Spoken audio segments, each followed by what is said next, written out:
नमस्कार, मैं हूं अमित कुमार। स्वराज संवाद में आपका स्वागत है और आज हमारे साथ खास मेहमान जो हैं उन्होंने कम उम्र में बड़ी उपलब्धि हासिल की है और सरकार में नवाचार के लिए जाने जाते हैं।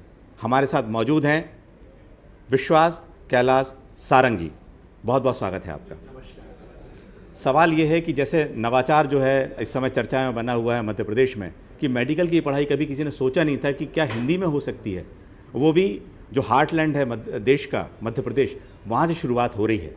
तो लगता है कि श्रेय क्या है, कैसे विचार आया, श्रेय किसको जाता है? देखिए, हमारे यशस्वी प्रधानमंत्री जी नरेंद्र मोदी जी और मुख्यमंत्री शिवराज सिंह चौहान के आदेश पर, उनके आह्वान पर हमने ये काम शुरू किया और हमें बहुत प्रसन्नता है कि हम देश के पहले राज्य हो रहे हैं जो कि हिंदी में मेडिकल की पढ़ाई करवाएंगे।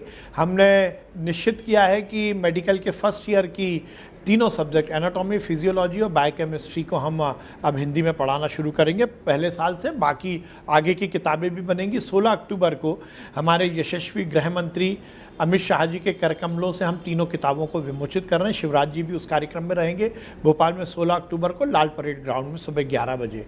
ये हम सबके लिए प्रसन्नता की बात है कि आज़ादी के अमृत महोत्सव पर हम हिंदी भाषी छात्रों को हिंदी भाषा को और मातृभाषा को ये एक बड़ी सौगात दे रहे हैं। आपको लगता नहीं चुनौतियाँ काफ़ी आई हों? निश्चित रूप से चुनौतियाँ बहुत थी, पर मुझे प्रसन्नता है कि मेरी टीम ने ये काम किया। हमारे टीम ने मिलकर 97 डॉक्टर्स ने मिलकर मंदार जो हमने वॉर रूम बनाया था उसमें दिन रात मेहनत करके इस काम को निष्पादित किया है।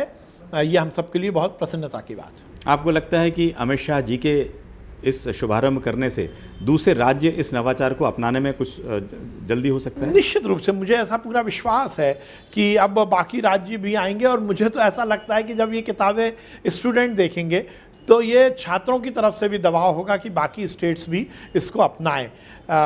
जैसा मैंने बताया कि हमने एक पूरी प्रक्रिया के तहत इस काम को किया। हमने टास्क फोर्स बनाई, हमने ये आइडेंटिफाई किया कि कौन से सब्जेक्ट होने चाहिए, हमने ये आइडेंटिफाई किया कि कौन से ऑथर होने चाहिए, कौन से हम सब्जेक्ट को ले, कौन सी किताबों को ले। फिर हमने अलग अलग कमेटियाँ बनाई, फिर हमने लोगों से सुझाव भी मांगे। फिर हमने, क्योंकि एक मिशन मोड था, मेरी टीम को मुझे लगाना था, तो हमने ये निश्चित किया कि हमारे मेडिकल कॉलेज के जो डॉक्टर्स हैं उन्हीं को हम इसमें समाहित करेंगे। मैंने उन सब से बातचीत की कि लगभग 97 डॉक्टर्स हमारे साथ आए और क्योंकि एक आंदोलन था, एक मिशन था, एक युद्ध था, एक भावना के साथ इसमें आगे जाना था, तो हमने ऐसा विचार किया कि हम एक वॉर रूम बनाएंगे और वॉर रूम का भी नाम कुछ रखें हम। जी। और ऐसा हमने निर्णय लिया कि जी आपने मंदार उसका नाम रखा जिस तरह से बातचीत हुई। लेकिन एक सबसे महत्वपूर्ण बात यह है कि आपने टर्मिनोलॉजी नहीं बदली है, आपने कहीं उसमें बहुत ज़्यादा आपने उसके ओपिनियन लेके काम शुरू किया है। लेकिन सबसे महत्वपूर्ण बात यह है, क्या उच्च शिक्षा में जब लोग जाएंगे तो किसी तरह का, चूँकि ये शिक्षा नीति के तहत है, लेकिन क्या बाहर जाने में किसी छात्र को दिक्कत तो नहीं होगी? नहीं, देखिए, इसमें हमने जो टेक्निकल टर्मिनोलॉजी है, जो मेडिकल की टर्मिनोलॉजी, उसको परिवर्तित नहीं किया है। वो हिंदी में देवनागरी लिपि में लिखी हुई है, क्योंकि हमने इसमें दूसरे देश जो कि मेडिकल की पढ़ाई अपने यहाँ अपनी मातृभाषा में कराते हैं, उनको भी हमने जब देखा तो उन देशों में भी टेक्निकल वर्ड्स नहीं बदले गए हैं। इसलिए हमने ये सुनिश्चित किया कि हम टेक्निकल वर्ड नहीं बदलेंगे, केवल हिंदी में हम उनको रूपांतरित करेंगे। और मंदार, जैसा मैंने बताया, मंदार में हमने ये काम किया और हमें बहुत प्रसन्नता है कि हमें उसमें सफलता। जी, लेकिन ये कहा जाए मध्य प्रदेश पिछले 19 साल में 18 साल बीजेपी की सरकार रही है, हेल्थ सेक्टर पे काम हुए हैं, लेकिन दूसरे राज्यों के मुकाबले उतने काम दिखते नहीं हैं। तो लगता है कहीं और भी कमी है जो मेडिकल क्षेत्र में होना चाहिए, क्योंकि चुनावी मुद्दे भी बनते रहते हैं। हम तो लगातार काम कर रहे हैं, चाहे आप मेडिकल एजुकेशन की बात करें, चाहे हेल्थ की बात करें, चाहे डॉक्टर्स के निर्माण की बात करें या लोगों के इलाज की बात करें। हमने लगातार काम किया और मेडिकल एजुकेशन में तो हमने बहुत नवाचार किए हैं। हिंदी में हम मेडिकल की पढ़ाई शुरू कर रहे हैं, हम फाउंडेशन कोर्स लेके आ रहे हैं, वैल्यू मूल्य आधारित जीवन और वैसे डॉक्टर्स बनाने के लिए हमने नॉलेज शेयरिंग मिशन की शुरुआत की है। हम देश के पहले राज्य हैं जो मेडिकल इंक्यूबेशन सेंटर लेके आ रहे हैं, हम गर्भ संस्कार लेके आ रहे हैं, हमने इमरजेंसी मेडिसिन को उच्च श्रेणी पर लेके जाने का काम किया है। हम पहली बार देश में सरकारी इंफ्रास्ट्रक्चर पे IVF की सुविधा उपलब्ध करा रहे हैं। तो हम तो हर स्तर पर काम कर रहे हैं और मुझे बहुत प्रसन्नता है कि पिछले 2-3 साल में हमने नवाचार किए और उसमें सब में सफलता प्राप्त की। दिक्कत कहाँ आती है? दूर दराज वाले जो इलाके हैं वहाँ पे उन सुविधाओं को पहुँचाना, चाहे आपकी चिकित्सा शिक्षा का है, लेकिन एक समग्रता से देखा जाए तो वो भी एक काम होना ज़रूरी है। देखिए अब वो स्थितियां नहीं है। मैं बधाई दूंगा देश के यशस्वी प्रधानमंत्री नरेंद्र मोदी जी को और मुख्यमंत्री शिवराज सिंह चौहान जी को। कोरोना के काल में हेल्थ सेक्टर को जितना डेवलप किया गया, चाहे वो इंफ्रास्ट्रक्चर का मामला हो, चाहे डॉक्टर्स के रिक्रूटमेंट का, नर्सिंग रिक्रूटमेंट का या पैरामेडिकल का मामला हो, हमने हर स्तर पर काम किया। लेकिन मध्य प्रदेश में जिस तरह से और जो मेडिकल कॉलेज खोले जा रहे हैं, वहाँ पे जो लगता है कहीं पे स्टाफ की कमी है या वो सुविधाएं लोगों को मिलनी चाहिए, उसकी किस तरह की व्यवस्थाएं की जा रही हैं? देखिए, इसी चैलेंज को तो पूरा करने के लिए प्रधानमंत्री जी ने निर्णय लिया है कि हर जिले में अब देश में मेडिकल कॉलेज होगा। डॉक्टर्स की कमी ये केवल मध्य प्रदेश का या देश का विषय नहीं, पूरी दुनिया में डॉक्टर्स की कमी है। पर अब जिस प्रकार से देश में मेडिकल कॉलेज खुल रहे हैं, मध्य प्रदेश में खुल रहे हैं, निश्चित रूप से वो कमी पूरी होगी। आप यदि देखेंगे, हमारी सरकार के पहले मध्य प्रदेश में केवल 5 मेडिकल कॉलेज थे, आज हम 24 मेडिकल कॉलेज पर पहुँचे। जी, आपने ये भी देखा जाए कि ये डॉक्टरों की कमी आज से नहीं है, कई सालों से हम लगातार देखते आ रहे हैं, और करीब 3-3 हज़ार डॉक्टरों की कमी जिस तरह से आती थी, तो लगता है कि कोई नया प्रयोग कि 2 शिफ्ट में पढ़ाई हो या उनको सुविधा। मैंने ये एक सुझाव दिया है केंद्रीय मंत्री मनसुख भाई को, जो हमारे स्वास्थ्य मंत्री हैं, और नीति आयोग को। मेरा ऐसा मानना है कि जो प्रधानमंत्री जी का फोकस है कि हम नए मेडिकल कॉलेज के माध्यम से डॉक्टर्स बनाए, और उस पर उन्होंने बहुत तेज़ी से काम किया है। हमने ऐसा सुझाव दिया जो एस्टेब्लिश मेडिकल कॉलेज हैं उनमें 2 शिफ्ट में हम क्लासेस लगाएं, तो उसी इंफ्रास्ट्रक्चर में, उसी व्यवस्था में, वही फैकल्टी में हम दुगने डॉक्टर्स का निर्माण करेंगे। और हमारे जो संबद्ध अस्पताल हैं उसमें हमें और ज़्यादा डॉक्टर्स, जूनियर डॉक्टर्स मिल सकेंगे। ये मैंने सुझाव दिया और मुझे इस बात की प्रसन्नता है कि नीति आयोग ने इसको स्वीकार किया है, और जल्द ही हमें ऐसा लगता है कि हमारा भोपाल के मेडिकल कॉलेज में ऐसा 2 शिफ्ट में मेडिकल की पढ़ाई शुरू करने की स्थिति में आएंगे। एक और सवाल जो एक पूछा राजनीतिक हलकों में जिस तरह की चर्चा ये है कि जो राहुल गांधी की यात्रा चल रही है, भारत जोड़ो यात्रा, मध्य प्रदेश भी आ रही है, वो उन क्षेत्रों से गुजरेगी जहाँ उनको लगता है कि वहाँ पे जीत फिर से मिल सके। बीजेपी उसको किस नज़र से देखती है, क्योंकि आप लगातार इस पे जवाब देते रहे? अब देखिए, मुझे बड़ा आश्चर्य होता है कि मीडिया अभी तक इसको भारत जोड़ो यात्रा ही कह रही है। राहुल गांधी ने जब प्रेस कॉन्फ्रेंस ली थी, घोषणा की थी, जब तक तो ये भारत जोड़ो यात्रा थी, पर वो जैसे जैसे कदम चला रहे हैं वैसे वैसे ये भारत तोड़ो यात्रा के लोगों को मिलाने का एक प्रकल्प बन गया है। राहुल गांधी किसको गले लगा रहे हैं? भारत जोड़ने की बात कर रहे हैं, और पाकिस्तान जिंदाबाद जिंदाबाद के नारे लगाने वाली लड़की को गले लगा रहे हैं। राहुल गांधी गरीबी मिटाने की बात करते हैं और 40,000 रुपये की टी शर्ट पहने जी। राहुल गांधी विघटन हटाने की बात कर रहे हैं और विघटनकारियों के साथ डायस शेयर कर रहे हैं। तो ये भारत जोड़ो यात्रा नहीं है, भारत तोड़ो यात्रा है। और ध्यान रखिए, इस तरह से केवल गांधी जी की नकल करके नेतागिरी नहीं कर लेंगे। यूं ही ना चल पड़ेगा ज़माना किसी के साथ, नियत भी नेक चाहिए गांधीगिरी के साथ। केवल गांधी सरनेम लगा देने से नेहरू परिवार की कलई छुप नहीं जाएगी, उनकी कलई तो खुल चुकी है। देश के विघटन, देश को में अराजकता फैलाना, धर्म से धर्म को लड़ाना, तुष्टीकरण की राजनीति करना, हिंदुओं को नीचा दिखाना, लगातार वैमनस्य की राजनीति करना, ये नेहरू परिवार की परिपाटी है। और वही परिपाटी को आगे बढ़ाने के लिए यदि आप यात्रा करोगे तो उसको भारत जोड़ो यात्रा कैसे कह सकते हो? वो तो भारत तोड़ो यात्रा है। पर ध्यान रखिए, इस देश में अब इस तरह के तत्वों को कहीं भी संरक्षण नहीं मिलेगा। नहीं, यदि मध्य प्रदेश की बात की जाए तो विपक्ष मजबूत है, सबसे ज़्यादा विधायक हैं जिसके पहले भी नहीं थे। लगता है एक बड़ा चैलेंज 2023 में होने वाला है।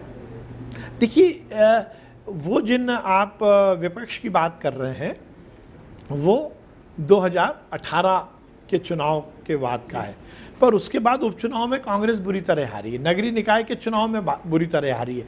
और जनता को वो 15 महीने याद है कमलनाथ जी के, जब चीफ सेक्रेटरी से लेकर और चपरासी तक केवल भ्रष्टाचार होता था। एक योजना बता दें कमलनाथ जी जिसमें उन्होंने जनता के कल्याण की बात की हो। हमने जो योजनाएं बनाई जनता के कल्याण की, उसको धता बताने का काम कमलनाथ जी ने किया। भ्रष्टाचार को लेकर, अनाचार को लेकर, अत्याचार को लेकर लॉ एंड ऑर्डर पूरी तरह समाप्त हो गया। यदि कमलनाथ की सरकार की उपलब्धि है तो केवल एक उपलब्धि है कि आईफा अवार्ड की पार्टी उन्होंने इंदौर में आयोजित कर ली और जैकलिन फर्नांडिस के साथ ठुमके लगा लिए, उसके अलावा उन्होंने कुछ नहीं किया। तो ये ऐसे विपक्ष की हम कैसे आप सोच सकते हो कि उसको जनता सीरियसली लेगी? नहीं, लेकिन एक और है कि आप जैसे शिवराज जी की कोर टीम है, क्राइसिस मैनेजमेंट की जो आप टीम है, ये कहा जाए कि उनके बड़े करीब हैं, लेकिन आप हर तरह के जो बयानबाजी होती है, आप हर मुद्दे पे आप बयान देते हैं, ऐसा लगता है मीडिया भी सब आपके पास ही आता है, तो आप कैसे मैनेज करते हैं हर मुद्दे पे? नहीं देना चाहिए। नहीं, बिल्कुल देना चाहिए, लेकिन हर मुद्दे पे बिल्कुल ये कभी कोई भी बड़ा मुद्दा निकलता है, चाहे भ्रष्टाचार का हो, चाहे रोड का हो, सड़क का हो, किसान का हो, आप सब पे बिल्कुल। नहीं, आपकी बिरादरी के लोग मुझे प्यार करते हैं, मुझसे बात करते हैं तो मैं बात कर लेता हूँ।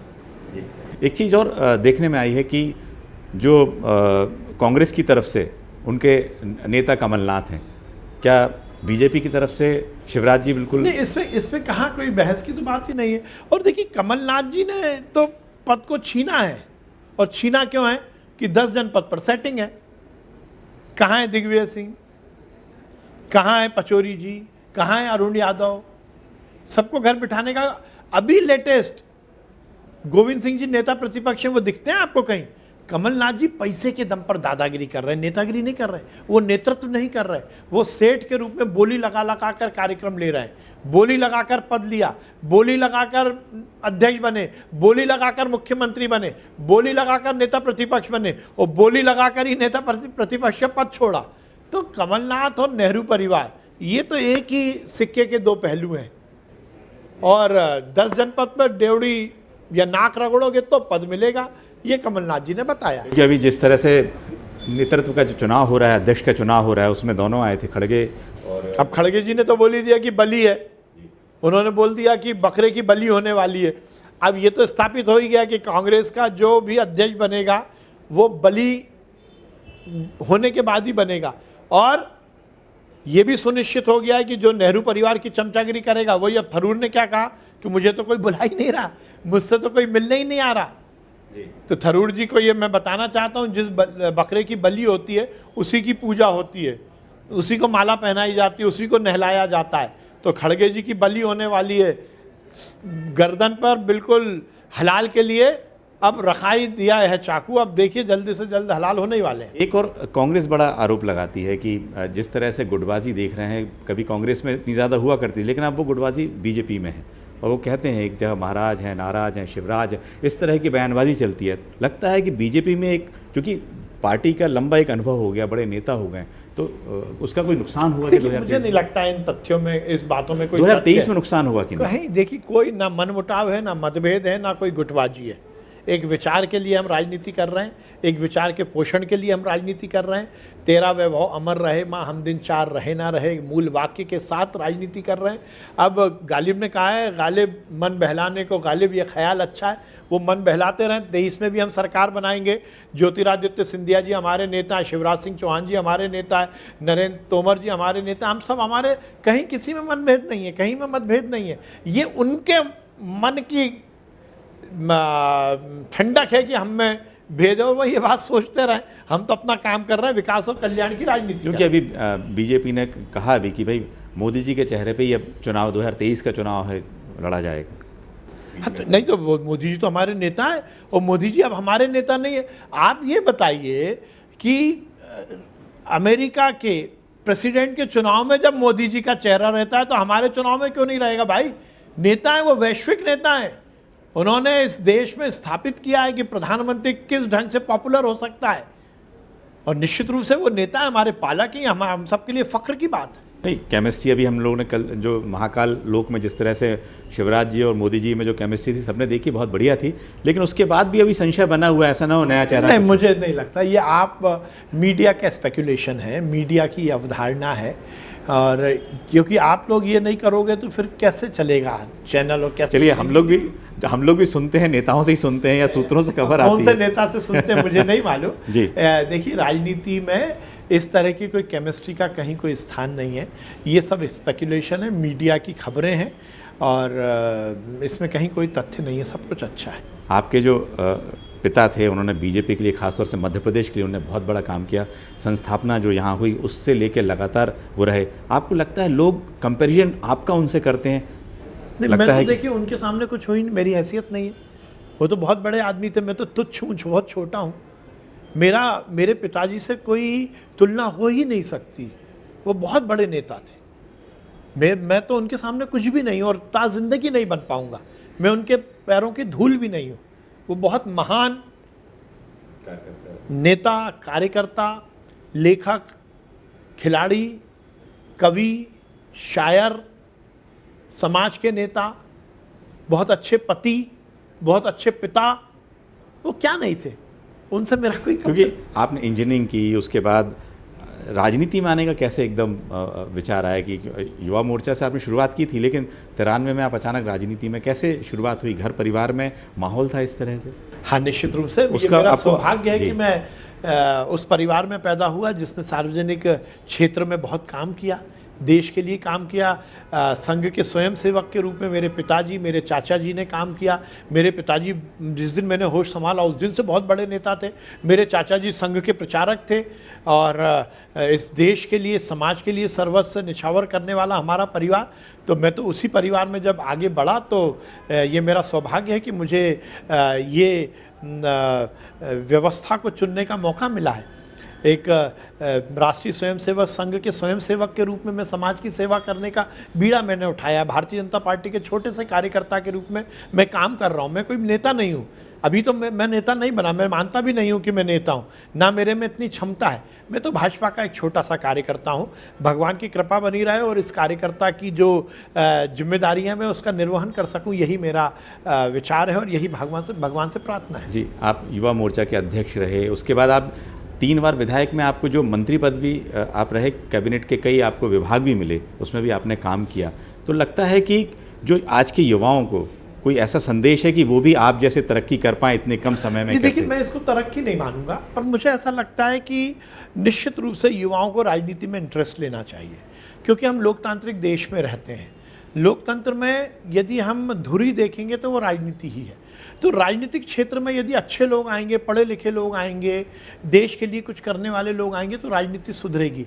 हम ड्राइंग रूम में एसी कमरे में बैठकर टीवी चैनल बदलते हुए किसी नेता को गाली दें या राजनीति को गाली दें, उससे काम नहीं चलेगा।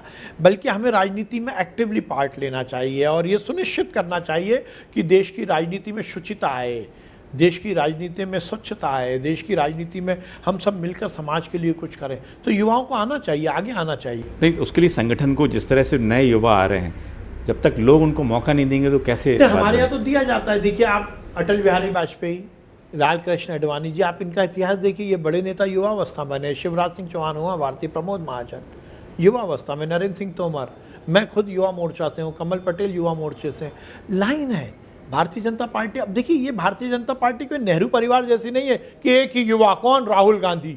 अब राहुल गांधी युवा है इसलिए सचिन पायलट अलग हटो, राहुल गांधी युवा है इसलिए कोई भी उस उम्र का नेता आगे नहीं आना चाहिए। राष्ट्रीय अध्यक्ष कौन बनेगा? 28 साल का, 80 साल के युवा खड़गे जी बनेंगे, क्योंकि राहुल गांधी को चैलेंज ना हो जाए। हमारे यहाँ सबको मौका भी मिलता है और सबको काम करने का पूरी तरह से दायित्व। बस आखिरी सवाल की ओर, आप बीजेपी में आपने जिस तरह से बहुत तेज़ी से तरक्की की है, आपको लगता है आगे 5 सालों में आपका आइडियल नेता कौन है बीजेपी में खासतौर से देखा जाए? देखिए, हम तो भारतीय जनता पार्टी के कार्यकर्ता हैं। हम विचार के लिए राजनीतिक आइडियल आपको लगता है कि विचार के लिए राजनीतिक क्षेत्र में काम कर रहे हैं और हमारा गुरु भगवा ध्वज है।